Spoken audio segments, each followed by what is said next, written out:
fans. Welcome to the Muscle Car Modeler. My name is Revell, and this week I'm going to feature a build here of a 69 Baldwin Motion 427 Phase 3 Camaro here. And this is a Revell kit, and it's pretty much right out of the box, and this is definitely one of my older builds. But when this kit came out, it was quite a shock to me, and I was just really learning about some of these cars back then. And the car that I built here, the actual car was turning up in the magazines quite a bit, and you really can't find too much about it now because it was out. It was featured in a couple of magazines. I remember reading about it, but I can't find too much about it now. And other than it's been in a private collection, and don't know too much about the specific car now, other than when it was originally built, it was a two-part package deal where the guy who originally bought the car had it built, and he also had a Revell built at the same time. And the Revell's been out recently and in some of the magazines. He wasn't able to take delivery of both cars easily. Quite an interesting story, actually, but I like reading about these because each one is specific and different, and when it comes to Baldwin Motion cars, really no two are the same. And that to me is really cool, and they're all heavily customized and very personalized. That's what makes them all works of art, pieces of art. But just some of the other things reading about them, and they were all custom built. And I was reading about how Baldwin Chevrolet themselves really didn't know about the COPO program in '69, or claimed to not really know about it. And I was a little bit surprised by that because by then, pretty much everybody was doing that. And then I read something else that Joel Rosen, he knew about the COPO program, but it didn't make a whole lot of sense to him. And I thought that was kind of strange. Why wouldn't he order, have the dealership order them with the 427s already in them, and that would save him some work. But I guess reading about his stuff, and in his book, he talks about how some of those COPO cars would come to him anyway, and by the time they were done, they cost more than his Baldwin Motion Phase 3 cars, and you got less benefits because his cars, when they were built specifically to his specs. They were dyno tuned, they had headers, they had the exhaust. It was a full package car, and it was ready for the strip when it left the dealership. I mean, it was fully prepped and ready. The suspension mods were done, the traction was there, and the COPO cars, according to Joel Rosen, when they came out, yeah, Chevrolet put the 427 in them, but they had the iron manifolds, the stock exhaust, the stock ignition, stock carburetors right from Chevrolet, and he would tweak and tune and change all of that to make it his way. And some of those cars came to him. They didn't perform like you would expect right off the showroom floor. Some dealers didn't prep them. Yanko did, and dyno tune them and do a few things to his cars. But some of the other dealers, they did not, especially some of the lesser known ones, because there were, it wasn't just Dana and Yanko and Baldwin Motion selling these things, or other dealers that found out about them and were selling them through the network. But some of them were right out of the production facility and sold that way, and they weren't tweaked or tuned to their liking. And Motion Performance, he really knew how to tune these things. He got his customers really loved him for that. And his package, besides the motor, he would sometimes change the cam, so he had to take the motor out anyway, and it made more sense to him they could order anything they wanted, or whatever was sitting on the lot, they could pick from that and change it to however the buyer wanted it. Custom paint jobs, body mods, hoods, wings, you name it. It was all out. As long as you can pay for it, they would do it. That's one of the things that just really makes them stand out. But none of them are actual COPOs. So it's a lot of fun reading about that stuff and the stories of what some of these cars have gone through and went through when they were sold new. And this one is no different. They're all unique. So, it's kind of hard to get into the specifics of a car and find out more about it. But he used the parts books to his advantage and built some of the stuff like adding the Corvette side pipes and that kind of stuff, and just really having some fun with it. Now, when it comes to this build, as you can see, it's definitely an older build of mine. This is when this kit first came out in 1991 that I bought this and built this, and it was just a wild box art.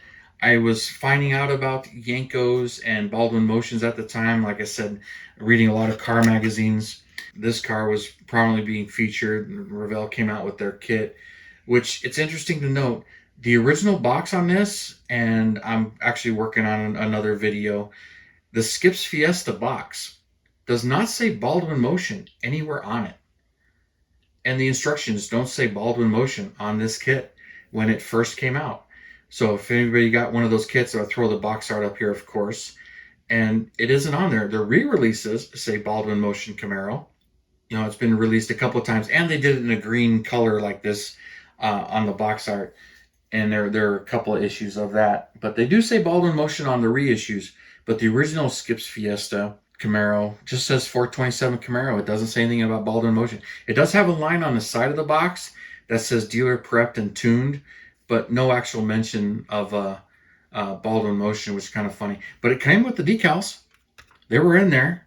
So I don't know if there was a licensing issue. I heard there was, that Revell didn't actually have permission to do it.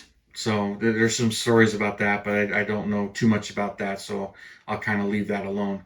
But this is definitely my original build from way back. You can see I haven't touched it up. I haven't rebuilt it. You have to paint the rear section white, put the decals on it, and they don't match up. I didn't do a very good job sanding and taking the lines off of it. And this is definitely airbrushed, but you can see where I had brush painted all the chrome. There's no foil on this one. And I have another kit, of course, to rebuild it. And it's been through some stuff. This pillar, I can zoom in on it. You can see at some point in time, I dropped this. I don't remember too much about it, but that pillar has been broken and the glass is cracked. The windshield is cracked. But I've left this one alone. And you can see the decals have cracked and peeled and torn from, a little bit of a use because there's not much there, and then you cut it. And I remember using a blow dryer to get this to set down. And then I brush painted the rallies because on the real car, the rallies were body color. So I brush painted those, and you can just see all of my flaws and everything. But, like I said, this build is actually 30 years old, a little over 30 years old now. And it's like 99% out of the box. About the only thing is I did add these. So I spaced the rear axle up to get the rear tires up. So there's my traction bars lifted up, or my hopper, whatever you want to call those things, leaf spring spacers. But I also added these traction bars underneath. And it looks like this one was broken and fixed, but I couldn't tell you what kit they're from back then.